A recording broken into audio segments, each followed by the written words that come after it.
तो कोठे में क्या भाई?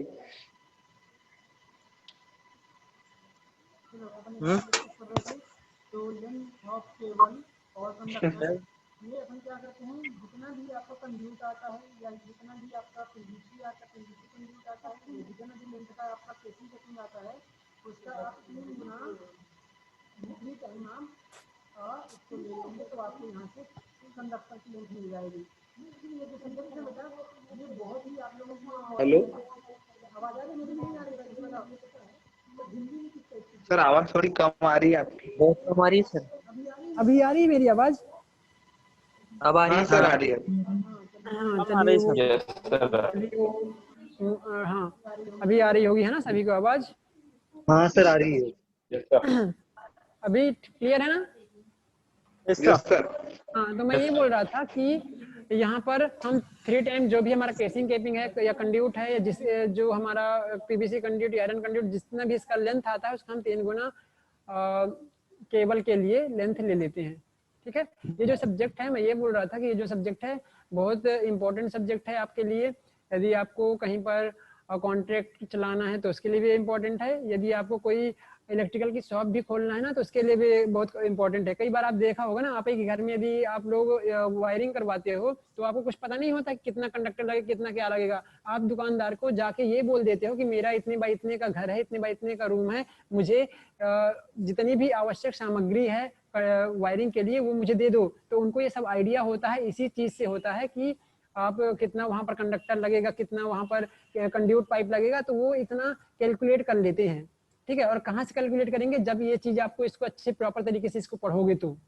ठीक है, इतना आपको अनुभव हो जाएगा कि यहाँ पर कितना मटेरियल लगना है, आपको ये अनुभव हो जाएगा। और जितनी आपको मैं नीचे एस्टिमेट किया जो लिस्ट आपको दिखाऊंगा आइटम विथ स्पेसिफिकेशन, वो आपको ऐसे मौखिक दिमाग में याद होना चाहिए। ठीक है, कम से कम 20-25 सामग्री की आपको लिस्ट आपके दिमाग में होना चाहिए कि क्या क्या उसमें लगता है, वायरिंग के लिए क्या क्या सामग्री लगती है। ठीक है, तो इसी प्रकार से अभी तो एक डोमेस्टिक वायरिंग के लिए है, इसी प्रकार से आप बहुत बड़ी बड़ी चीजों का एस्टिमेट निकालोगे, आप किसी सब स्टेशन का एस्टिमेट निकालोगे, किसी जो आपकी ओवरहेड लाइन है जहां पर हम ओवरहेड लाइन देते हैं, जो सर्विस कनेक्शन जो देते हैं, इन सारी चीजों को आप यहाँ से बैठे बैठे कॉस्ट निकाल सकते हो, एस्टिमेट तैयार कर सकते हो और विभिन्न प्रकार की सामग्री का आप लिस्ट बना सकते हो। तो जो जनरली होते हैं ना, आपने कुछ भी कोई भी चीज लेने जाते हो तो आप उनको दुकानदार को बता देते हो कि हमको ये चाहिए, तो वो प्रॉपर तरीके से वो निकाल के दे देते हैं। ठीक है, जितना एक्चुअल में कितना लगेगा उनको सब आइडिया हो जाता है। ठीक है, तो वो आइडिया कहाँ से आएगा? इस सब्जेक्ट को पढ़ के आपको आएगा। ठीक है, अब मैं उस दूसरी सामग्री की बात नहीं कर रहा हूँ कि आपने जनरल स्टोर खोल लिया इसको पढ़ने के बाद। ठीक है, चलिए, तो मैं इलेक्ट्रिकल की शॉप के लिए बोल रहा हूँ। इलेक्ट्रिकल का बिजनेस करना है या आपको इलेक्ट्रिकल कॉन्टेक्ट लेना है या एमपीबी से कॉन्टेक्ट लेना है, मतलब जितना भी आप ले सको, तो ये वैसे काफ़ी यूजफुल सब्जेक्ट है इन सारी चीज़ों के लिए। ठीक है, और यहाँ से कई आपके जो आपके कॉम्पिटिटिव एग्जाम में बैठोगे तो यहाँ से क्वेश्चंस भी पूछे जाते हैं। ठीक है, जो ये एजम्पशन है, फिर इंडियन इलेक्ट्रिसिटी रूल्स क्या क्या हैं, इसमें क्या रूल क्या कहता है, क्या होना चाहिए क्या नहीं होना चाहिए, ये काफ़ी इससे भी क्वेश्चन आपको कोई भी कॉम्पिटिटिव एग्जाम में एसएससी हो या आपका व्यापम हो, कोई भी कॉम्पिटिटिव एग्जाम हो, वहाँ पर आपके इससे कुछ क्वेश्चन देखने को मिल सकते हैं। ठीक है, एनीवे, तो हम क्या बोल रहे थे? Yes sir. हम डिस्कस कर रहे थे केबल की लेंथ या कंडक्टर की लेंथ डिस्कस कर रहे थे। तो हमने जितना भी हमारा कंड्यूट पाइप या जितना भी हमारा केसिंग केपिंग। अच्छा कुणाल, तुम हैंड रेज कर रहे हो, कोई प्रॉब्लम है आपको बेटा? कुणाल, तुमको कोई प्रॉब्लम है? सर, कुणाल गुले को आवाज नहीं आ रही सर। उसको तो वैसे भी नहीं आएगी, वो दिख ही रहा है ना, 1 किलोमीटर दूर बैठा है मोबाइल से। बेटा प्रॉपर तरीके से है ना, ऐसे नहीं बैठ जाना कि सो के उठा और बैठ गया।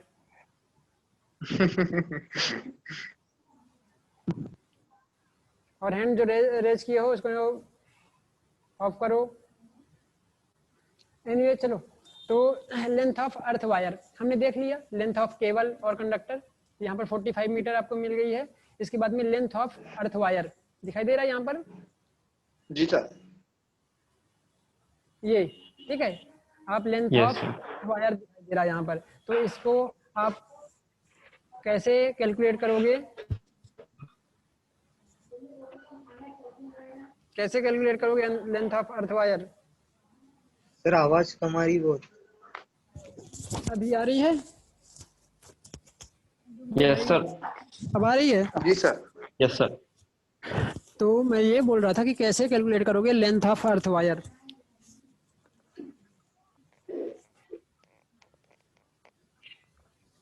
देखो यहाँ से आप कैलकुलेट करोगे।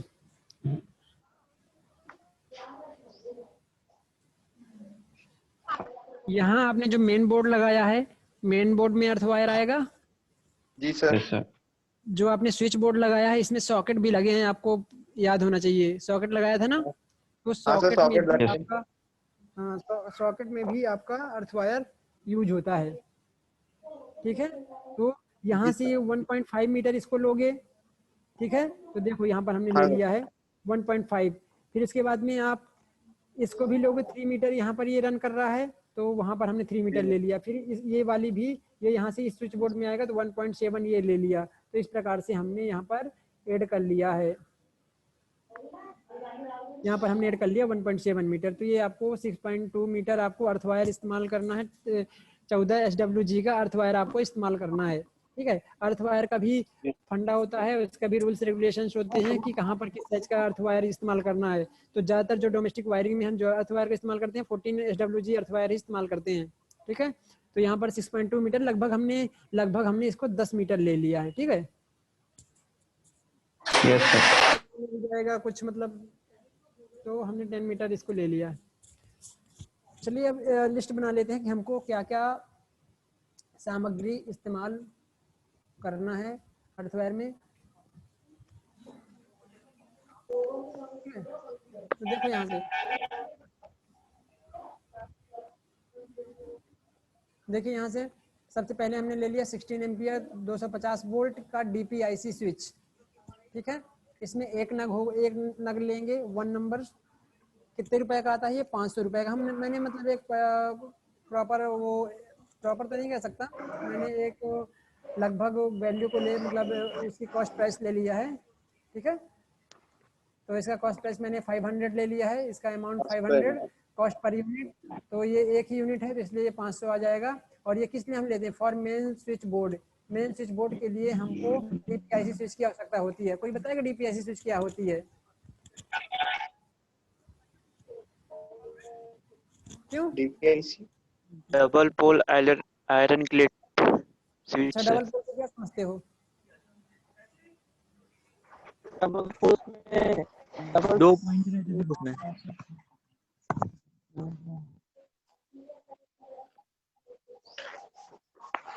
डबल कनेक्शन हो सकता है उससे। क्या? सर एक प्रकार का सर सिंगल फेज लाइन को कंट्रोल करने के लिए सर DPIC का यूज किया जाता है।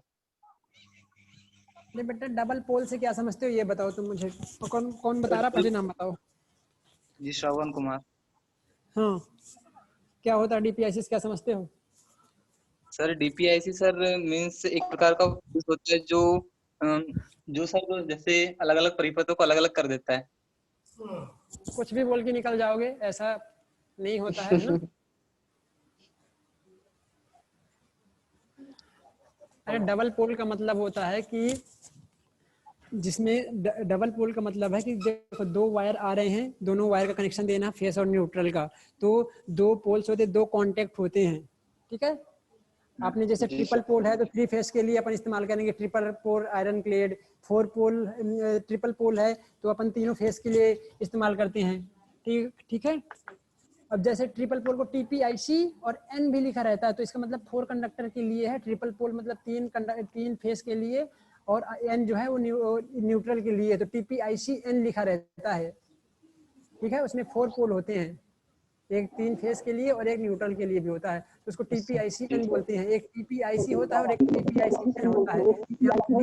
डबल पोल आयरन क्लेड है, आयरन की क्लेड होती है, आयरन की बनी होती है, उसमें क्लेड होता है। और आपकी डबल आवाज आ रही है। डबल डिवाइस से बेटा कनेक्ट नहीं जाओ। सिंगल ही आना चाहिए, एक तो डिवाइस ऑलरेडी म्यूट करके रखा हूँ। अभी आ रही है सिंगल? क्यों? आ रही है यस सर। यस सर अभी ठीक है। चलो हाँ ठीक है। तो हमने यहाँ पर ले लिया, और ये किस लिए इस्तेमाल कर रहे हैं? मेन स्विच बोर्ड के लिए। फिर इसके बाद में हमने कंडक्टर का जो हमने स्पेसिफिकेशन देखा 1/1.40 mm एल्यूमिनियम कंडक्टर यहाँ पर इस्तेमाल कर रहे हैं। ये कितने मीटर का है? 45 मीटर का है। ये हम इसका रेट ले लिया है 5 रुपये प्रति मीटर। ठीक है, तो 45 मीटर है, तो इसको आप कैलकुलेट करोगे तो 225 रुपये का ये हो जाएगा। फिर इसके बाद में आप देखोगे यहाँ से तो 14 SWG का GI वायर है, गैल्वेनाइज्ड आयरन वायर है, जो कि 10 मीटर आपने यहाँ पर कैलकुलेट किया था। ये 10 मीटर लगेगा, 4 रुपये इसको प्रति मीटर हमने ले लिया, तो 40 रुपये की आपको वायर आएगी। ठीक है, फिर ये जो केसिंग केपिंग की ये जो चौड़ाई है और इसकी ये जो मोटाई है, केसिंग केपिंग का जो आपने वुडन केसिंग केपिंग इस्तेमाल करोगे तो इसकी जो चौड़ाई होगी ये 76 mm मतलब 7.6 सेंटीमीटर, और 2.5 mm मतलब 25 mm मतलब 2.5 सेंटीमीटर मोटाई का आपको केसिंग केपिंग वुडन केसिंग केपिंग लेना है। ठीक है, ये कितना लेना है? 15 मीटर लेना है। ये जैसा कि आपने यहाँ पर देखा था 15 मीटर, और प्रति मीटर 50 रुपए का वुडन केसिंग केपिंग मैंने कैलकुलेट कर लिया, 50 रुपए लेके चलो। ये एक स्टैंडर्ड वैल्यू नहीं है ना, थोड़ा बहुत ये वेरी भी कर सकती है, जरूरी नहीं है कि यही रेट हो। मैंने तो एक अप्रॉक्स लेकर चला हूँ। ठीक है, और सर ने आपको बताया ही होंगे कि क्या वैल्यू लेना है। सर ने बताया होगा ना, है ना? चलिए, तो ये 50 रुपये प्रति मीटर, तो कितने मीटर है? 15 मीटर। 15 मल्टीप्लाई बाई 50 तो हो जाएगा 750। ठीक है, 15 5 जा 75, तो यहाँ से आपको आ जाएगा 750।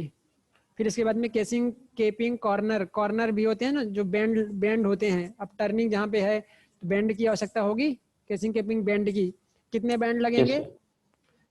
तो कितने बैंड लगेंगे? देखो, एक सीलिंग में उधर जाएगा, एक 2 लैंप साइड है ना, 2 लैंप साइड वॉल है, तो एक उस लैंप की तरफ जाएगा तो एक बैंड वहां लगेगा, एक दूसरे लैंप की तरफ बैंड लगेगा, 2 बैंड हो गए। एक आपको जब आपका मेन स्विच बोर्ड होगा तो वहां पर एक बैंड इस्तेमाल होगा। फिर इसके बाद में आपको जहाँ पर स्विच बोर्ड सेकेंड लगा होगा एक बैंड वहां पर इस्तेमाल होगा, और एक बैंड वहां पर होगा जब आप कनेक्शन फैन के लिए कनेक्शन दोगे। तो इस तरह से हमने यहाँ पर 5 बैंड ले लिया है। ठीक है, केसिंग केपिंग बैंड यहाँ पर 5 नंबर्स ले लिया है। एक बैंड हमने 50 रुपये, मतलब 5 बैंड 250 रुपये का। ठीक है, फिर केसिंग केपिंग टी भी लेंगे। ठीक है, टी जहाँ पर टी कनेक्शन जहाँ पर तीन जगहों पे अलग अलग निकालना हो, जहाँ पर हमें मतलब लेफ्ट में भी, राइट में भी, लोअर में या अपर में, कहीं पर भी हमें कंडक्टर भेजना होता है तो केसिंग टी का इस्तेमाल करते हैं। 2 नंबर अपन रख लेते हैं।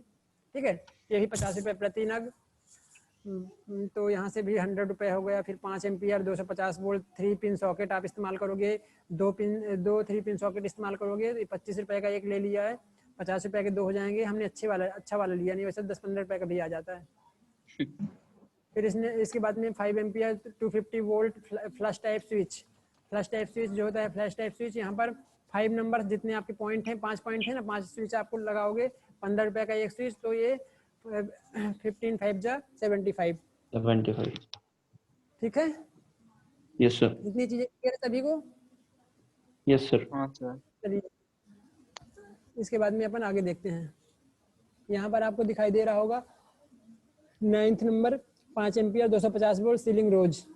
ठीक है, सीलिंग रोज आप लगाएंगे, कितने नंबर लगेंगे? कितने लगेंगे? एक। सीलिंग रोज कितने लगेंगे? 1 नंबर। क्यों? एक कमरे में एक ही लगेगा। कहाँ पर लगाओगे? फैन में है ना, तो ये आपको 25 रुपये हमने इसमें ले लिया। फिर इसके बाद में 10th नंबर देखो, लैंप होल्डर लैंप में लगाने के लिए तो 2 लैंप यहाँ इस्तेमाल कर रहे हैं, 2 लैंप होल्डर लगेंगे। 25 हमने 24 multiply by 2 50। Earth wire clip, earth जो वायर होगा क्लिप लगाना पड़ेगा वॉल से, तभी वो उसमें रुक पाएगा, तो क्लिप इस्तेमाल करेंगे। तो अपन इसको एक अप्रॉक्स आप 10 नंबर लेके चलो, 10 मीटर का अर्थ वायर है, मतलब 1 मीटर की दूरी पे आप लगा दोगे। ठीक है, और ये क्लिप है 2 रुपये, इसको अपन काउंट कर लेते हैं, तो 20 रुपये में आपको आ जाएगा। राउंड ब्लॉक होते हैं जो आगे कनेक्शन दिए जाते हैं राउंड ब्लॉक के द्वारा, ठीक है। वॉल पे राउंड ब्लॉक लगे होते हैं, आप अपने घरों में देखना जहाँ पर चार जगह से कनेक्शन आए होते हैं किसी पॉइंट पे, तो वहाँ पर हम राउंड ब्लॉक का इस्तेमाल करते हैं। या जहाँ पर हमको बोर्ड में कनेक्शन देना होता है तो वहाँ पर भी राउंड ब्लॉक का इस्तेमाल किया जाता है, ठीक है। बोर्ड में कनेक्शन देने के लिए भी राउंड ब्लॉक का इस्तेमाल किया जाता है। तो हमने यहाँ पर तीन नग ले लिए हैं, 30 का एक मतलब 390। फिर वुडन बोर्ड ले लिए, 2 वुडन बोर्ड यहाँ पर लगेंगे, एक लगेगा आपको रिमार्क में लिखा हुआ फॉर मेन बोर्ड और दूसरा रहेगा फॉर स्विच बोर्ड। तो जो मेन बोर्ड के लिए रहेगा जो वुडन बोर्ड वो थोड़ा सा बड़ा रहेगा, बड़े साइज का रहेगा, 30 सेंटीमीटर मल्टीप्लाई बाई 25 सेंटीमीटर। और जो सेकंड रहेगा जो स्विच बोर्ड के लिए वुडन बोर्ड रहेगा 25 मल्टीप्लाई बाई 20 सेंटीमीटर। तो यहाँ से इस प्रकार से 1 नंबर, और जो स्विच बोर्ड है यहाँ पर आप 2 नंबर इस्तेमाल करेंगे, एक मेन के लिए और 2 स्विच बोर्ड, जो स्विच बोर्ड है वो वहाँ पर 2 लोगे, ठीक है। तो इस प्रकार से एक का 50 रेट लगा लीजिए और एक का 45। इस प्रकार से आपको यहाँ पर 50 और 90 इसका प्राइस मिल जाएगा। फिर नट बोल्ट एंड स्क्रू, ये तो सभी में कॉमन यूज करना है। एक पैकेट 100 रुपये का आप मान लीजिए। वुडन गिट्टी एक पैकेट 50 रुपये का मान लीजिए। एम्पायर टेप एक रोल 50 रुपये का, जो एम्पायर टेप होता है ना, जो अपन कनेक्शन के समय उसको टेप वगैरह लगाने के लिए काम करते हैं। फिर सिविल इंजीनियरिंग मटेरियल, जो सिविल इंजीनियरिंग मटेरियल होता है, ठीक है, उसका इस्तेमाल करो। कई जगह आप गड्ढा करोगे उसको कनेक्शन देने के लिए, कई जगह आपको इस प्रकार से वॉल को ख़राब करना होगा, तो उस वॉल को सही करके भी देना है। तो उसके लिए सिविल इंजीनियरिंग मटेरियल आप लगभग इसका रेट लगा लो 250-300 रुपये, जो भी आपको सही लगे। फिर इसके बाद में 16 एम्पियर की किट कैट फ्यूज भी आप इस्तेमाल करोगे। में जो आपका मेन स्विच बोर्ड है वहाँ पर आप किट कैट फ्यूज इस्तेमाल करोगे 16 एम्पियर का। तो 2 नग लगेंगे दोनों कंडक्टर में लगाने के लिए, 50 रुपये का प्रति नग, तो 100 रुपये आप इसको लगा लीजिए। इंडिकेटर लैंप आप एक लगा लो, 2 स्विच बोर्ड आप इस्तेमाल कर रहे हो, ठीक है, ये 2 स्विच बोर्ड आप इस्तेमाल कर रहे हो, तो यहाँ से 2 नंबर आप इंडिकेटर लैंप लगा लीजिए। 10-10 रुपये प्रति नग, तो 20 रुपये का आपको इंडिकेटर लैंप, जो इंडिकेट करता है ना कि लाइट है कि नहीं, देखा होगा घर में लगा रहता है। फिर इसके बाद में LS प्रोविजंस, मतलब ये अदर्स प्रोविजंस होते हैं, जो कुछ सामग्री छूट गई होती है तो छूटी सामग्री के लिए हम 500 रुपये अलग से ऐड कर लेते हैं, ताकि हमको भविष्य में कभी कुछ कोई हमारा मतलब वायरिंग करते समय कोई सामग्री कम पड़ जाए तो उसको हम इस पैसे से खरीद लेते हैं, ठीक है। हाँ सर, वो जैसे कोई भी सामान जैसे छूट जाता है तो लेने चले। हाँ तो सर फिटिंग करते समय यानी कोई सामान अगर छूट जाता है तो फिर वहां से ला लेते हैं दुकान से। हाँ जी, तो उसी के लिए हम 500 रुपये अलग से ऐड करके रखते हैं, ठीक है। हाँ जी, 500 अलग से ऐड करके रखेंगे, ताकि जो भी हमें कुछ अदर प्रोविजंस है, मतलब जो कोई भी सामग्री छूट गई है तो उसको हम वहाँ से उसी पैसे से खरीद सकते हैं। टोटल इसको आप सबमिट करोगे 3385 आपको यहाँ से टोटल मटेरियल कॉस्ट मिल जाएगा। अब इसके बाद में आप देखोगे यहाँ से 3 प्रकार के चार्ज अलग से जोड़ना होता है। एक आपको दिखाई दे रहा है, पहला कंटिजेंसी चार्ज 1% ले लेते हैं। कंटिजेंसी चार्ज, ये बहुत ही इंपॉर्टेंट क्वेश्चन है बेटा ना, ये क्वेश्चन आपको जरूर बनता है, कई बार कॉम्पिटिटिव एग्जाम में पूछ लिया जाता है कि डोमेस्टिक वायरिंग में कंटिजेंसी चार्ज कितने % लेते हैं। ऑप्शन दिया रहेगा 1%, 5%, 8%। तो जनरली जो इसका एक रेंज होती है ये 1 से 3% तक लिया जाता है कंटिजेंसी चार्ज, ठीक है। यदि सिंगल आंसर दिया है तो 1% आप उसको मार्क करोगे, या फिर कई बार दिया रहता है 1 to 3%, या ओनली सिंगल 3% दिया हुआ है, 1 नहीं है तो आप 3% को मार्क करोगे, ठीक है। सर 1 रहा तो सर 1 और 3 दोनों नहीं रहेंगे, फिर 1 करना, ठीक है। एक तो दोनों रहेगा नहीं, in case of emergency ICE, तो आप उसको 1% मार्क करोगे, जी सर, ठीक है। फिर इसके बाद में अपन बात करेंगे लेबर चार्ज, क्योंकि हमने इतना सारा काम करवाया तो लेबर चार्ज भी कहीं ना कहीं देना पड़ेगा। तो आप 10% इसका लेबर चार्ज जोड़िए। 10% किसका? टोटल मटेरियल कॉस्ट का 10% आपको लेबर चार्ज जोड़ना है, ठीक है। जितना भी आपने टोटल मटेरियल कॉस्ट निकाला उसमें 10% आप उसका निकालोगे तो वो लेबर चार्ज हो जाएगा। फिर 10% ओवरहेड चार्ज, ठीक है। ओवरहेड चार्ज मतलब ऊपरी खर्च, 10% ऊपरी खर्च आपको लेना है। वो कौन सा ऊपरी खर्च है? चाय नाश्ते का, और भी ऊपरी खर्च कई बार हो जाता है, तो वो 10% आपको उसको भी लेना है, क्योंकि आप बैठोगे, काम चल रहा है, चाय नाश्ता चल रही है, तो सारी चीज़ें तो आपको अपने जेब से नहीं देना है, सब आपको वहीं से जोड़ना है। ये एक्चुअल में जैसे आप कोई गवर्नमेंट का टेंडर ले रहे हो या किसी भी प्राइवेट का टेंडर ले रहे हो, किसी घर की वायरिंग कर रहे हो, तो आप ये सब चीज़ें ऐड कर लोगे वहीं पर, आपको अपने घर से नहीं देना है ना। अच्छा ठीक है, तो ये टोटल ओवरऑल यहाँ पर 21%, 1%, 10%, 10%, 21% हो गया।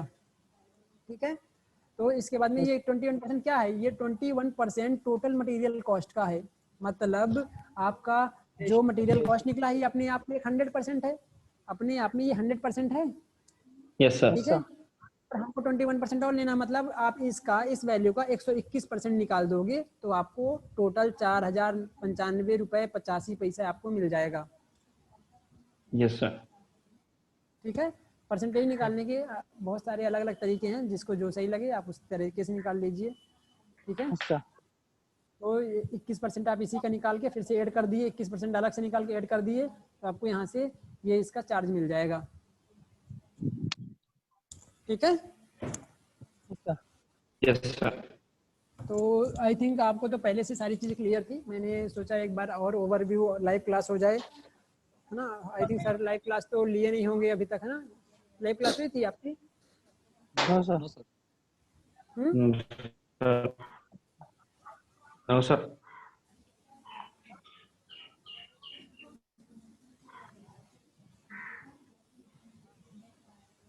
ठीक है, तो ये आपका वायरिंग था। ये तो मैंने बहुत इजी वाला लिया हूँ, इससे भी काफ़ी कॉम्प्लिकेटेड आते हैं, पूरे घर का पूरा प्लान दे देगा। ये तो एक छोटा सा कमरा का था, ठीक है, जिसमें आप किराए से रहते हो, उसमें तुम्हारा मकान मालिक बोल दिया कि वो इसमें वायरिंग नहीं है, वायरिंग करके दो। तो पहले एस्टिमेट निकालना, कॉस्टिंग करना, फिर कितना का खर्चा आ रहा है उसको बताना, जो भी आपका मकान मालिक है, और उसको वायरिंग करके देना, और उससे सारे पैसे ले लेना, है ना, लेबर चार्ज सहित, ओवरहेड चार्ज सहित। तुम्हारे दोस्त यार भाई बंधु भी आएंगे, उनके चार्ज, उनके चाय नाश्ते का भी पैसा ऐड कर लेना। ठीक है, सर